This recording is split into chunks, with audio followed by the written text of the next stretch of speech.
My economy will be completely ruined by this deadly virus ripping through these houses at blazing speeds. Welcome back to Pocket City. Turning my cute game into a living nightmare blew this channel up last week.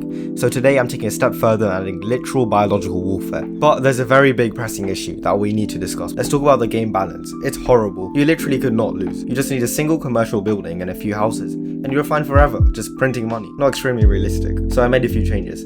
Firstly, buildings have a strict threshold of 10% of their maximum capacity. If they don't have any more employees, they just pack it up.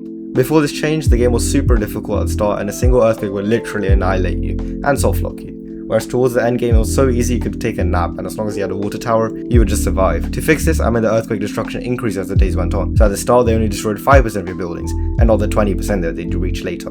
I made fire spread properly now as well, so a dense city will have a lot of problems at hand. This makes infrastructure like your service buildings critical. To go along with this, I added inflation. Everything gets more expensive. Very quickly, might I add. I quickly coded up a day counter to track this chaos. Not enough, the longer you play, the shorter the day lasts, starting at leisurely 5 seconds and shrinking towards 1.5 second intervals.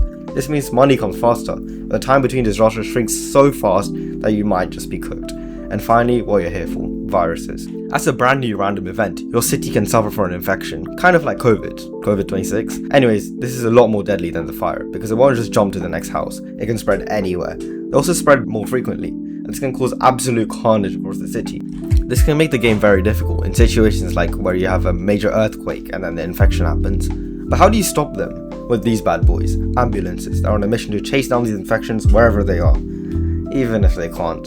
They come from these hospital buildings, more capacity than the fire stations, but they have to deal with a lot more as well. You're gonna need a lot of these, and they're not exactly cheap. You'll be seeing garbage disposal, or maybe not. Vote with your word. Comment down below and let me know what you want to see in the city, as well as liking and smashing that subscribe button. The game will be way more polished by next week, and will be close to shipping or maybe even ready for release. You never know.